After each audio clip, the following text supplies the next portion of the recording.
Everybody, welcome. My name is Tracy Turnberg, and I want to welcome you back to Leaders Chat Live. Crazy excited about today's guest. Today's guest is a guy that has got a story that I believe can help absolutely anybody and everybody become successful right out of the gate. The lessons that he's learned in his career. And the biggest one is, I tell you what, it's going to blow you away. Now, if you're brand new with us, Leaders Chat Live, we're here just to talk to leaders, to inspire, share stories. We don't really know where the conversation is going to go. I mean, obviously we know each other, we know stories, but we don't know what's going to happen, what golden nugget's going to be dropped and when it's going to be dropped. But if you want to chat or type chat in the comments below, you're going to be added to our Leaders Chat bot, which is going to help notify you of when we go live so you don't miss a single chat. So make sure if you want to go ahead and do that, type in chat, you're going to be able to be part of that list. So without further ado, my guest today is a good friend of mine from Utah. His name is Mr. Greg Tedrow, and has got an absolutely fantastic story. Greg, welcome to Leaders Chat Live. Wow, Tracy, that was it's pretty intimidating introduction you got for me there. Should I go back and do it again? No, don't do it again. You'd probably make it even more awkward. So, hey, thanks for joining today, man. I love it. I appreciate you taking the time out. I know you got tons of crazy stuff going on in your backyard, and I appreciate you taking time for us. No, hey, I'm happy to. This is really cool. I love talking with you anyway. So this time we're just going to get it recorded, I guess. Yeah. So then we can go back and say that you lied or you didn't lie when I say Packers are better than the Chargers. Oh man! Well, you picked up our quarterback from Utah State, though. So I might have to secretly start liking the Packers now. So I don't know. So here's the deal that people have been asking me. What's the deal? Listen, we drafted Aaron Rodgers back when we had Brett Favre. So it's right. Like you go. Yeah. I mean, and this is a leadership thing, right? I mean, sometimes as leaders, you look at it and you go, fix the immediate, this way. But what's the long-term vision? And the Packers had the long-term vision back then. They believed they had their guy with Aaron Rodgers. And we had Brett Favre, right? Top of his game. And now we picked this guy, Jordan Love, that nobody knew Rodgers either. But, I mean, Jordan Love going to be, I don't know. But I can't really get mad about that pick because it's like, man, when you're looking to the future in leadership of a franchise, man, to me, that's, I got to leave that to people that are smarter than me to figure that stuff out. Yeah, sadly, the Packers kind of know what they're doing when it comes to that, a lot more so than my team. But, we'll just leave that one there. We'll leave that. This isn't about football. So, Greg, once again, I appreciate you joining us. If you could do something for me, I think the people that are watching Leaders Chat Live really want to hear your story. Now, I really think our stories parallel a lot. We're both good-looking guys. Well, one of us is. And but I was introduced to network marketing by my uncle, and you were introduced to network marketing by your uncle. Correct. We were both really young when we started. Didn't really have a lot of business experience or business acumen or whatever. You decided to go off and do your business in a totally new way, and I'll let you share that. Where I stayed more closer to home, if you will. But your story, I tell you what, inspires thousands of people, gets them to dream bigger, gets them to think outside the box. And I just absolutely love that. So would you just take a moment, Greg, and just share your story of how you got started and kind of some of the steps that you did and what you felt like at the time? Yeah. So this goes back about, 20 years ago. And it's funny because I've been in this industry for 20 years, but nobody really wants to hear about the last 19 years. They want to hear about the first year, and that isn't really that surprising to me. But the way it started for me was I had goals in life from when I started college, and I wanted to be in I wanted to be in the finance and banking because I had an uncle, a different uncle that was in that industry, and I was studying really hard and going through school. I got a job at a local network marketing company, and I did support on the phone part time speaking Japanese, and so I kind of got introduced to the concept of network marketing right around the age of 21, 22, and I learned about it. I didn't love it at first, but I didn't know much about it. And I had I speak Japanese, and so I was able to work directly with Japanese people who are in the network marketing industry. And I had as you were saying, my uncle, who I was very close with, was in the network marketing industry and has been his whole entire life. He called me up one day while I was working, and he said, "Hey, go into your computer and check out so and so's group and his income." And I didn't, I had access to that stuff, and so I go in and I look, and my eyes almost popped out of my head. I didn't realize an income like that could be earned in network marketing. I thought that was, I worked at this company, but I didn't really know what I was dealing with. And then he said, "Okay, look where all that volume and all that income is coming from," and it was mostly from Japan. And he said, "I want you, as soon as you graduate from school, I want you to go to Japan and start this new company that I'm getting involved with." And so that's where it all started for me. And I honestly had no idea what I was doing. I thought in my mind, and I had people supporting me. There were people very much against the idea of going to do a network marketing business right out of college after graduating. I got a degree in economics, and I thought, okay, well, I'll go do this for maybe a year, earn a little money, come back, and then get a real job. Is honestly what my dad told me to do, is whatever, what my peers were telling me. I just had, I don't know how else to explain it, but I had this feeling that what I was doing was really cool and was really worth it, but I just didn't know what I was doing or what I had. And so what ended up happening was I ended up going to Japan with a buddy of mine that I knew from school. And then I met one of my closest friends today. My sponsor is a Japanese guy named Katsu Sasaki. He let us move into his one-bedroom apartment and sleep on his floor for a few months.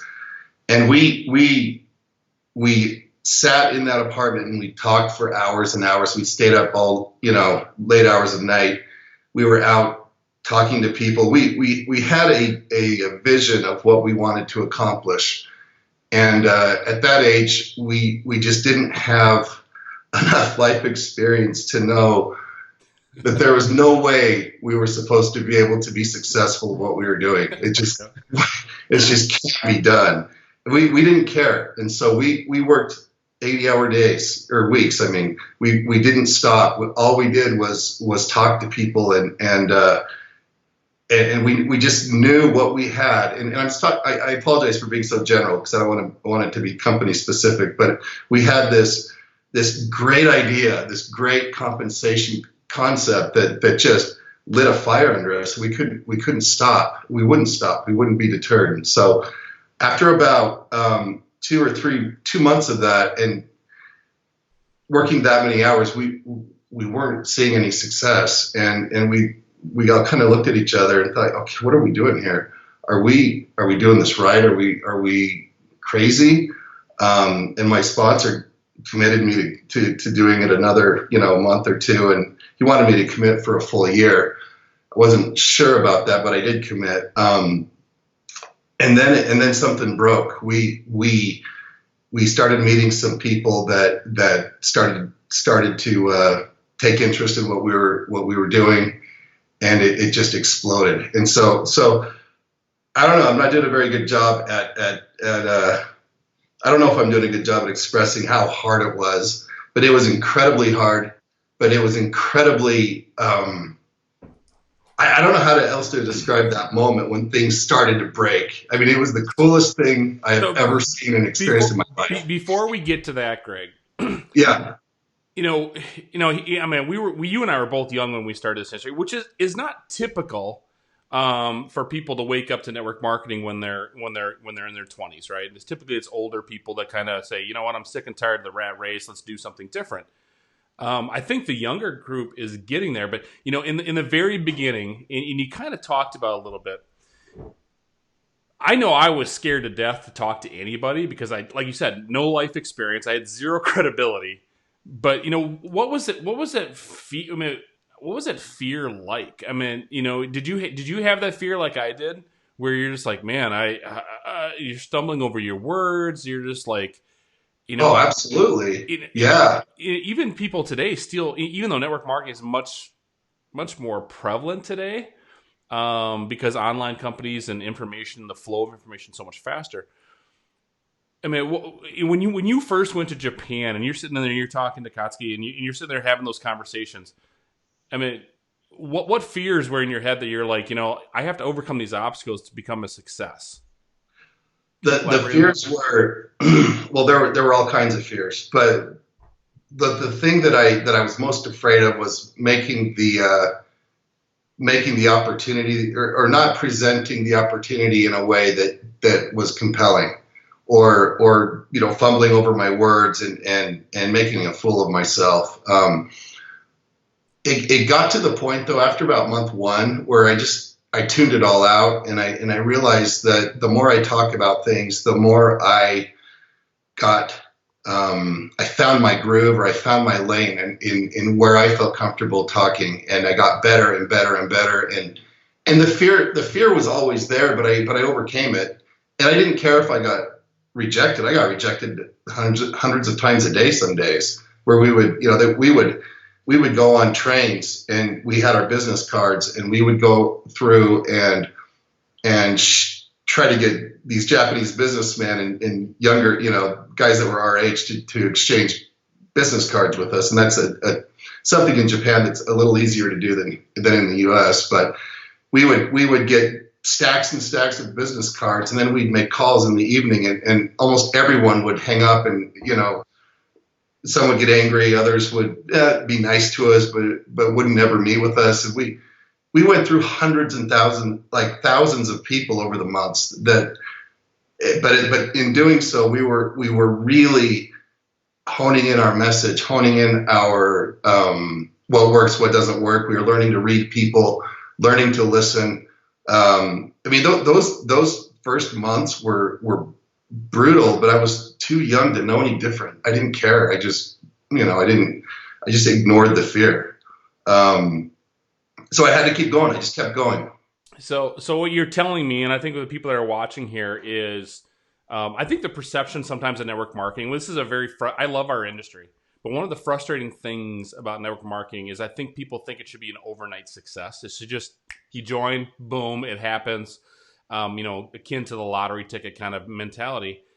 It wasn't easy. You failed a lot. You had to take moments of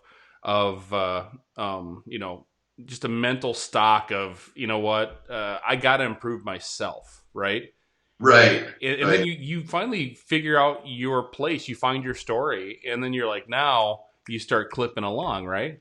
And so I think in network marketing, I think people tend to think that, oh, you join a thing and it didn't work, but you don't become a doctor overnight. You don't become an accountant overnight. You don't become a plumber overnight. I mean, there's apprenticeship periods.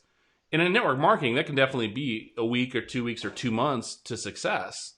And some people it takes a lot longer, right? Because everyone's got different ability to adapt to situations.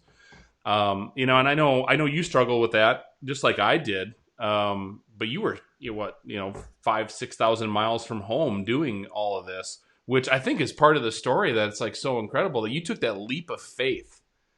I got to be honest, Greg. I didn't take that leap of faith. I was dipping a toe in. I put my feet in. No, man, it was stupid. Looking back, I can't believe I did it. I was You dead. just jump I in, had dude. credit card. I You mean, cannonballed into the deep end, right? You're just like, yeah, I don't even know how yeah. to swim, but I'm going in. I mean, your leap of faith is.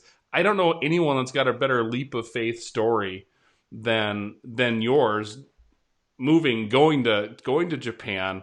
Not you had a few people that you knew, obviously, but you didn't really know people, right? No, I mean, we knew a few people. The people I did know, I mean, network marketing has its connotations around the world, and a lot those that don't understand network marketing fear it. And I was told by people that I did know, hey, do you realize what you're involved in? It's Yeah. like one of these moments where it's like, hey, I need to help this guy get out of this thing, and I'm just like, no, you don't understand, and I got them to calm down, but every single person that I knew rejected me. I thought, oh, well, at least I'll get these guys, but no, they rejected us. There were people that I had through my previous work that did show interest, that did give me, incentive to go to Japan. At least we had conversations with those people, but like I was saying, I mean, nobody jumped right in at the beginning. It took so much time to even get that first sign up. It was hard, but we just, we were going to give it 3 months, 1,000% guarantee. Like, we didn't care. 3 months, and it was, if at 3 months it didn't work at all, maybe that's when we, go back home and start paying off credit cards, or whatever. It happened.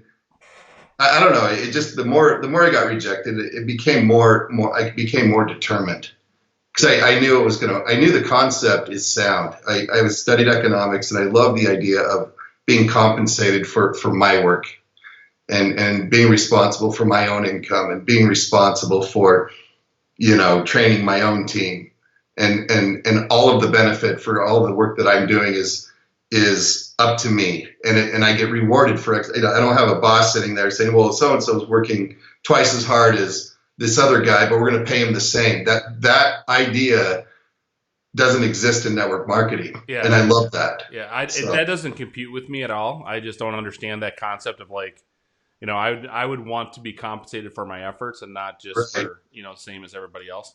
One right. of the things, in the beginning, you do a lot that you don't get paid for.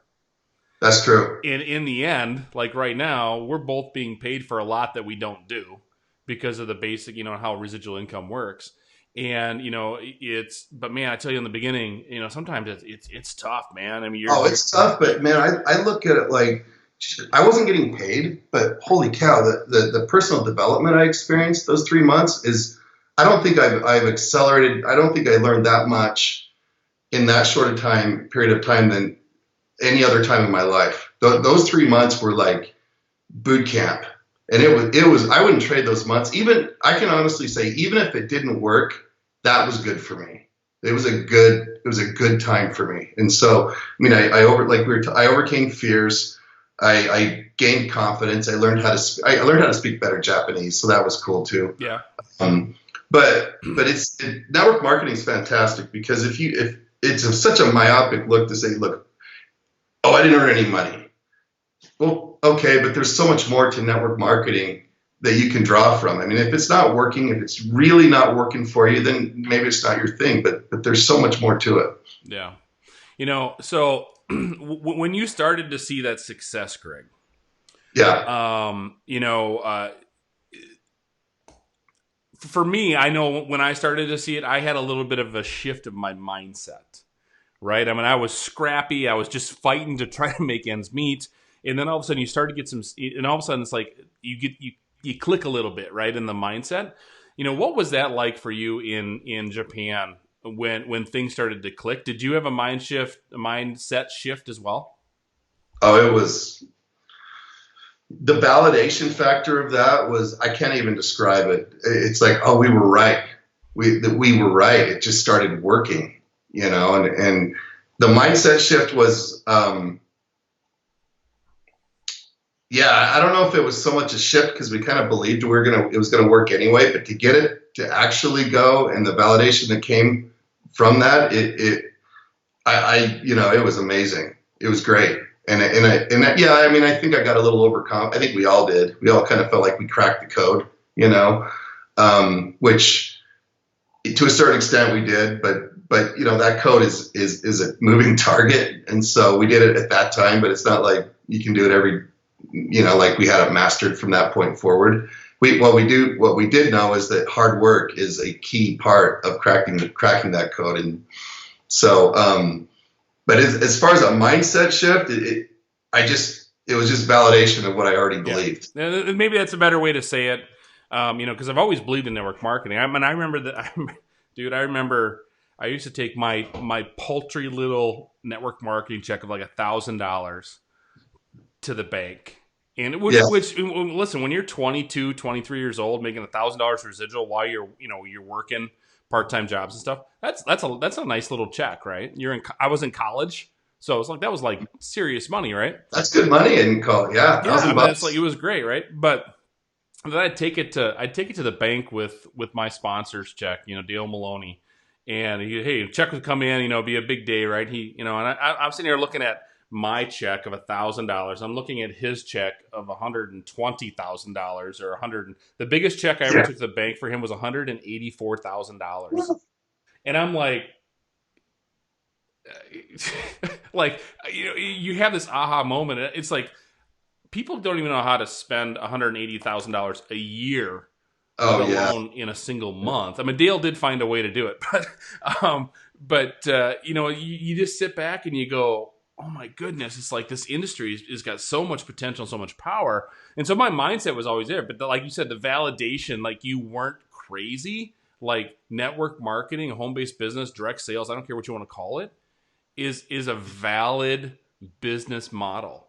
And, because you get the naysayers, right? What was the craziest thing that someone told you when they said no? Can you remember the craziest thing?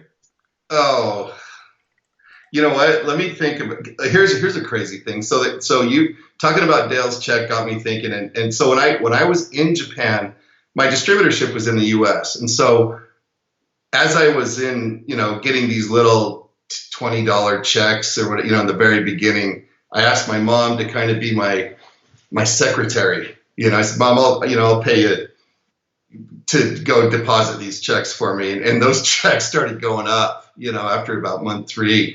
They started getting really, really big. And my mom called, and she's raised on a farm.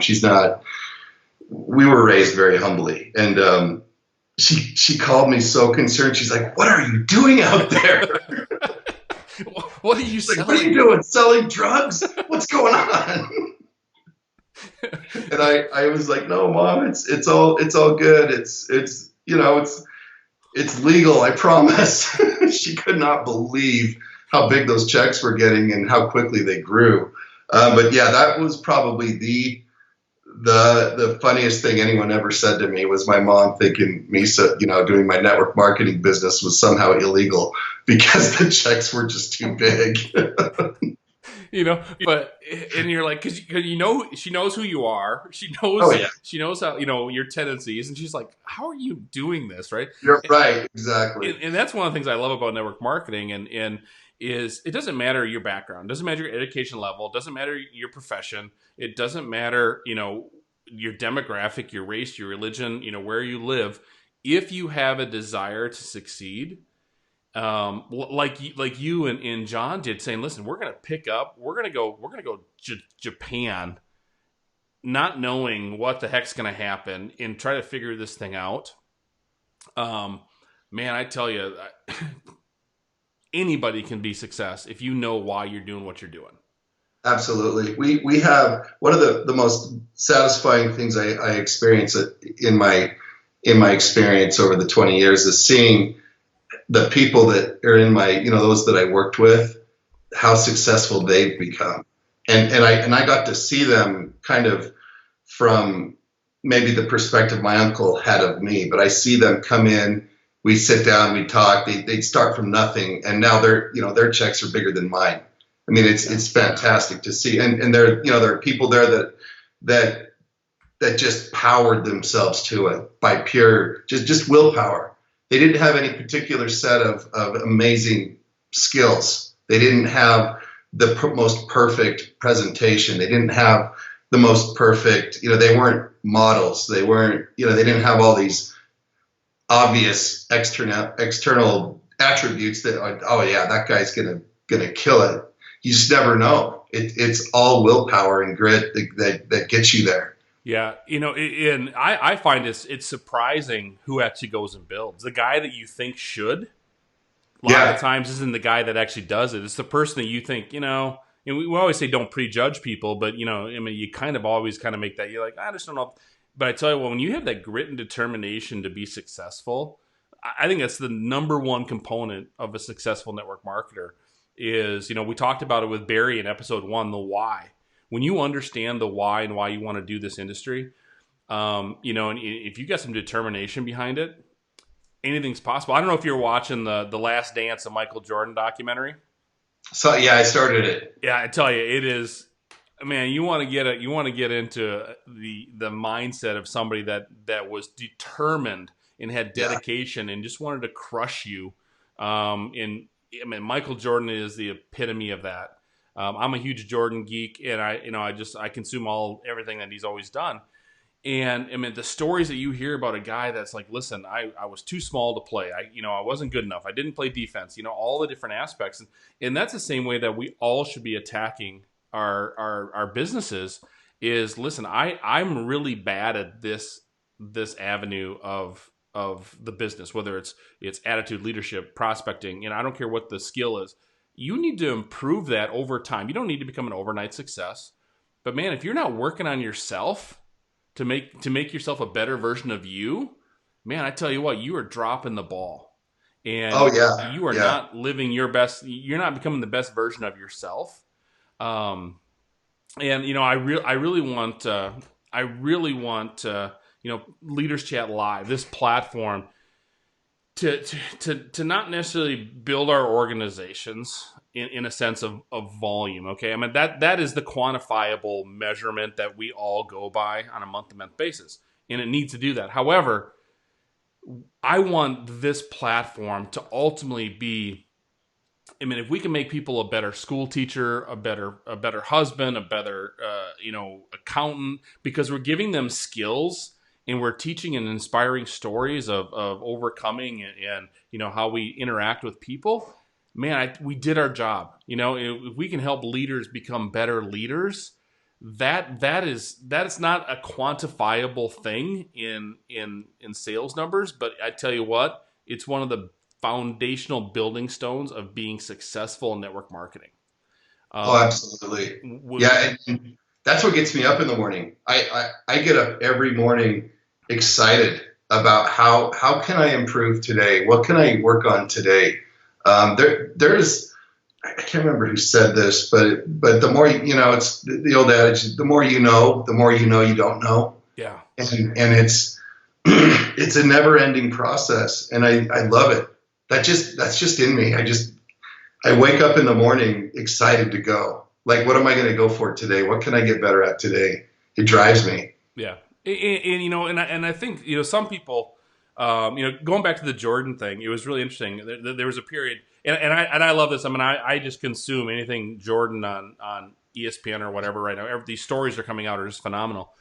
But there was a time when he got really kind of lackadaisical, and the team was suffering. And he went into Coach Phil Jackson and said, "Listen, I've been really complacent." And he went back and got to work. And as soon as he went back and got to work, what happened? Team started winning again. I mean, the energy picked up. I mean, just the whole thing happened. And I think people tend to we all tend to plateau. It's human nature, right? To plateau, and I don't care if it's at the entry level pin title of your business, if it's the pinnacle or whatever. You kind of go, I arrived, and the leaders that are the greats never arrive. Right. There's And if you can put your mindset into, I've never arrived, I'm not perfect, I need to learn, and you can learn from anybody.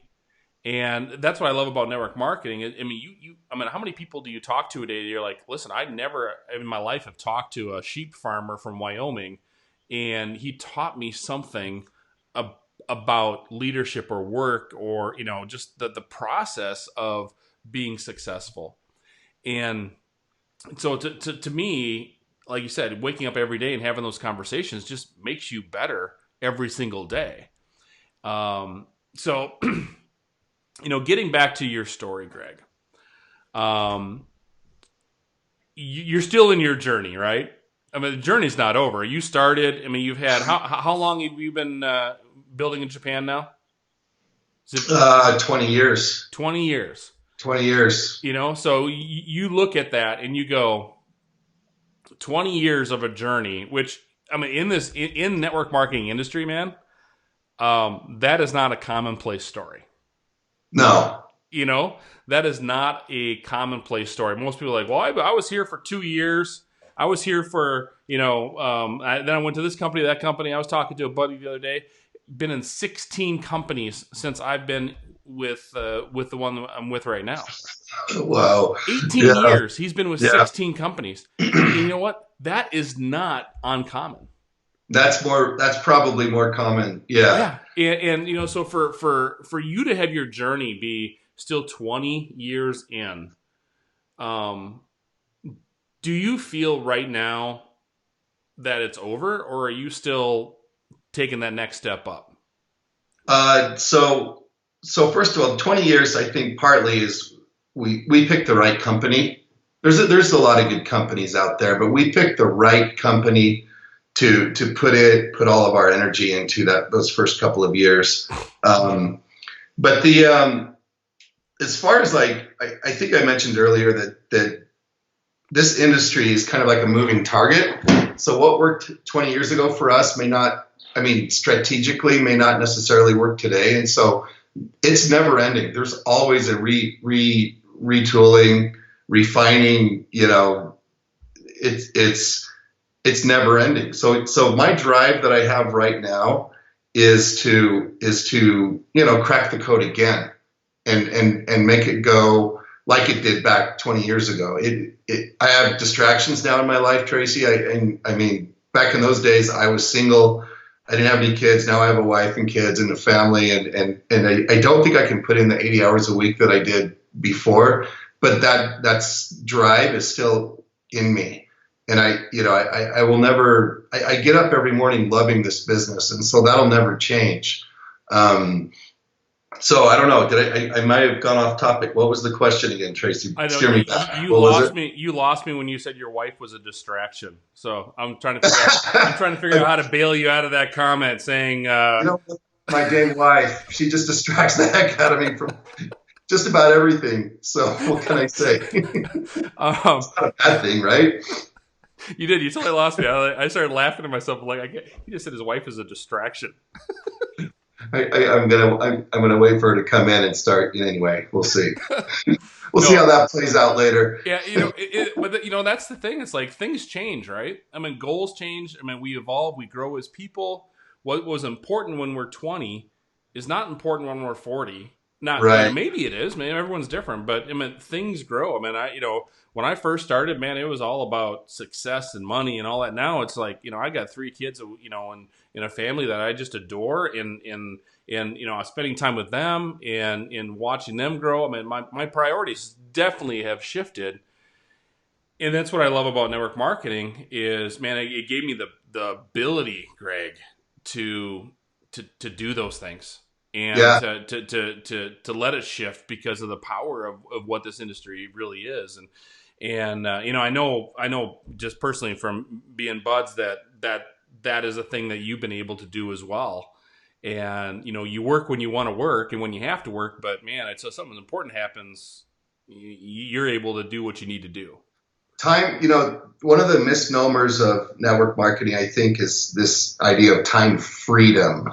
And I don't know. This is just one of my little pet peeves. But as far as freedom goes, I would prefer say time flexibility, because to run your own network marketing business really isn't so much different than running any other. It takes all of your time.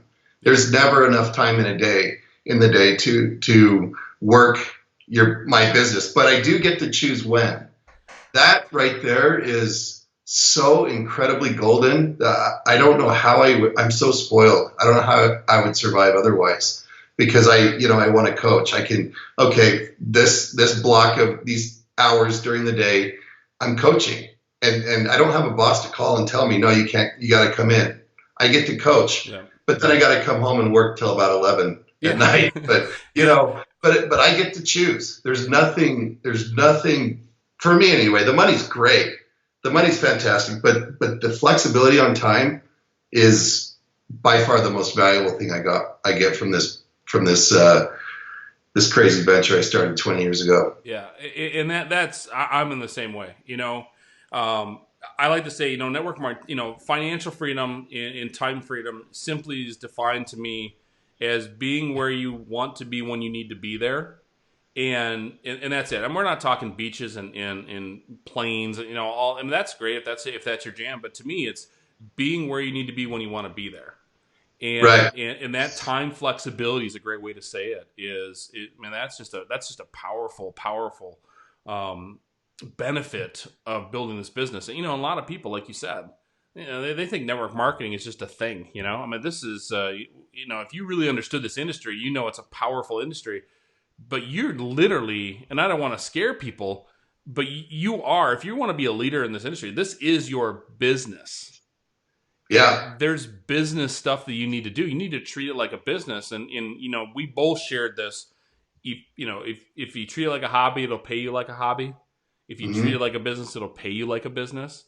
And, just understanding the difference. And maybe it's a fine line, but understanding the difference between those two things is absolutely one of the biggest things in network marketing as far as your success plan is.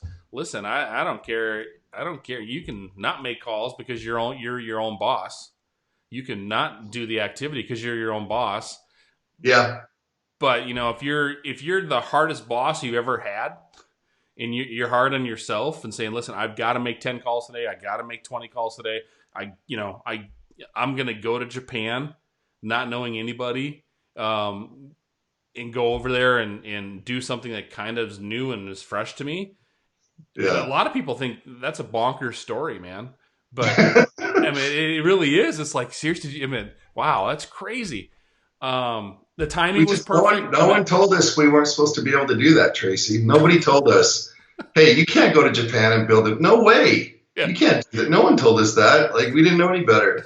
And you just go, okay, let's go. And sounds fun. Let's go, John. Yeah. And so for me, taking that massive immediate action, Greg, you went over to Japan, and you basically just jumped in, you cannonballed into the end, and you just went to work, right? Right. You didn't take time off. You didn't, it was the only thing that you were doing, right? You weren't working a part-time job or anything like that. So you were just forced to go work. No, we weren't there to vacation. We were there specifically to work.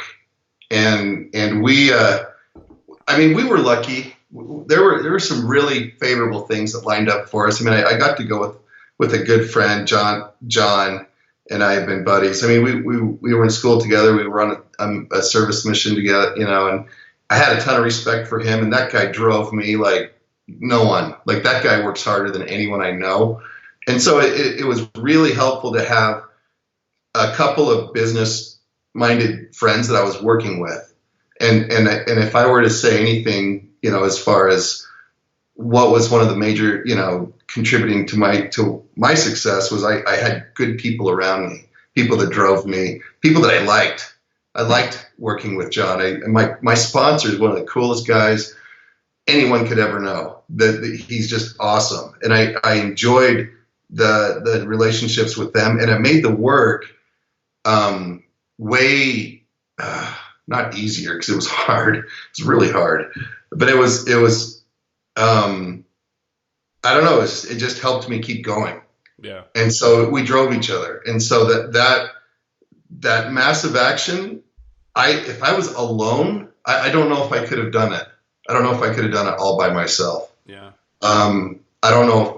We talk about it all the time. What made this happen? And there were a lot of moving parts.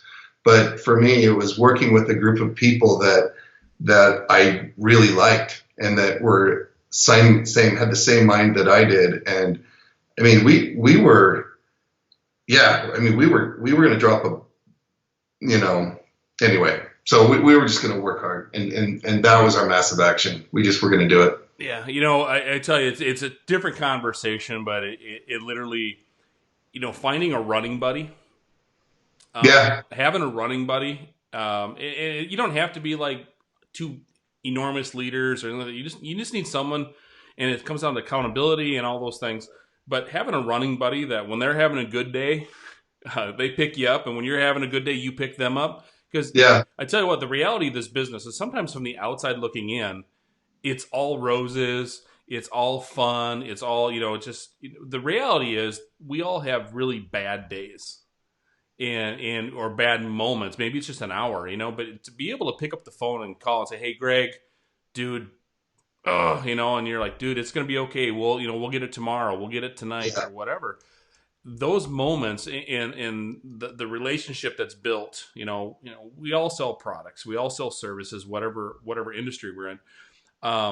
But we're in the people business, in the yeah, relationship business, and when you build relationships and leaderships and things like that, it doesn't matter what you're selling. You're having fun. The journey. It's not the destination. It's the journey that's the joy, right? absolutely. Oh And yeah, and yeah, people that just make it to the top without having to go through the journey don't appreciate being at the top. And right. it's the Yeah, journey, it's the learning, it's all the bumps and all the deals that we have to deal with to make that happen. And I think I don't know, for me it's um yeah, I can look back and I could talk days and share stories um with journey kind of stuff and moments that really impacted my life. And for me, one of them was when I first understood in my first company. Man, I would dip my toe in, and I'm like, yeah, not for me. And then I come back, and then I dip my my foot in. I get a little bit deeper, and then when we joined where we're at now, I jumped all in, man. I mean, because I yeah, could see it. It was something that was so different, and so the just the story just caught my heart and in my vision, and I just jumped in, and at that moment, that's when I understood about going all in, yeah, and to be successful at this. I mean, you're going to sacrifice. I mean, you're going to sacrifice. I mean, think about the things that you gave up. Like you said, you didn't go to Japan to take a vacation. That doesn't mean right. that you didn't go out to eat or you didn't spend a Saturday afternoon at the beach or at a some sightseeing or whatever. But I mean, you just jump in and you go to work. You sacrifice time and TV and movies or whatever because you're fixated on the goal, the end. Yeah. You want to better Mhm. yourself. And so, Greg, I could talk to you probably for like 6 hours and just keep going. We're gonna get you back on now. People Yeah, that are people that are watching, yeah, make sure if you want to get notified of all the chats that we're doing, type in chat in the comments, and the Leaders Chat bot should get back to you right away and let you know what you need to do. Okay, so go ahead and type in chat if you want to be on the list. But Greg, as we close here and kind of bring this thing to an end, what would be the two biggest takeaways that the people that are watching and listening to the chat today, what would that wisdom be that you would part to them? Give a top two or three things that dealing with your story would be. um, I feel like we've talked a lot about going all in and how hard the work is, and I can say, and I say this, and I've thought about this for many years, but I look back at those months in the beginning where we were just hitting our heads against the wall, and it was really hard. But even if we hadn't have made it, I know we were going to make some money, but even if we hadn't gone as big as we did, that would have been totally worth it. And I think the reason why it was worth it regardless for me was that I was all in, and I believed so strongly that what we were doing was worth it, and that it was a not only a valuable thing for those that we were going to associate with, but it was a valuable thing for me as far as personal growth went. Um, so it's if I could say I don't know how to instill that in anyone else. I just knew that that was what was in me. That I knew what I was doing, it was worth it, and I didn't care if I was super successful or just. I knew I was going to be successful to an extent because I was just working too hard not to. So that would be one thing. I don't know. What would be another thing? Timing's important. It may not be the time to do that. It may be, for me, the timing was favorable because I was just graduating from school. I wasn't particularly interested in doing anything else at that time in my life other than playing. So it was the right time for me to go all in. So I wouldn't be overly frustrated if maybe right now isn't your time to do it. You can still go all in as much as you can, but just realize that to build a long-term sustainable income in any business is going to require a heck of a lot of work and a heck of a lot of time. So, but it's worth it. I don't know. How's that, Tracy? I think that's great, Greg. I mean, all in and timing. I mean, obviously, the big thing is if you want to build your business, I don't care where you're at or who you're with, you need to do as much as you can do. If that means, the big thing, and I think we talked about it earlier, is consistency. Yeah, and yeah. when you go all in, and listen, this business is a marathon. You don't come out of the gate sprinting, right? I mean, you can do that if you've trained for that. But what you need to be consistent, and your activity needs to be consistent. Whether that's on a daily basis, a weekly basis, a monthly basis. Yeah. It doesn't matter what you're doing. Just be consistent, and then the more time you can put into that consistency, then you can really start to see the results. So we took the road right up to the top of Mount Fuji, like straight up the slope. But you can go. There's different pathways to the top. You don't have to just take one way. Yeah, and everyone's journey is different, right? Because in resources and timing and relationships and who's in your Rolodex, who's in your who do you know that can is an influencer, right? I mean, everybody's story is different. And I think yours is so inspirational, Greg, and thank you so much for sharing it with us. But I think it's also, I don't want people to think like that's the way it should happen for me. And we all have our own stories. We all have our own moments of climbing Mount Fuji, even though it might be little mount in the backyard kind of thing. Mm-hmm. And where everyone can be a success. It's not that we have a measuring bar in an income level or anything like that. It's like everyone has their own level of success, and they define it by who they are. But it's stories like yours, Greg, that I think that just truly just inspire people to get out of their comfort zone and go build and do what they need to do to be successful, and not give up, not quit, man. I think that's one of the big things that, I know we've talked in the past. There's moments that like you said, even today, man, we were like, are we really doing what we're supposed to be doing? Is this worth it? And I guarantee you, building a residual income is worth it. Mm-hmm. It is worth it. It is like one of the most rewarding things. Helping other people start businesses and build residual income is worth it. Impacting people with your product is worth it.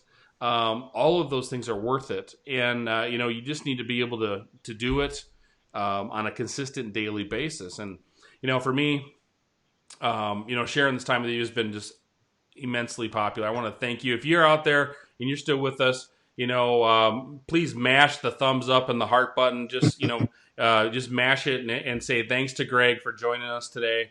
Greg, I want to have you back on in the future. Definitely. Yeah. Because I know there's more to your story, and we just don't have time to get into it all in one chat. So we're going to try to build this up into, picking that brain of yours, because awesome. You're one of the most successful dudes I know in this industry. and there's secrets and there's things locked away in that big Melanie ears that we want to get out to people. There's stuff in it that you do not want to go near though, Tracy. I'm telling you, man. Yeah. Better be careful. Yeah, this is true. Yes, this is true. So, Greg, I want to once again thank you so much for getting on with us. I absolutely love it. So appreciate it, buddy. All right, thanks.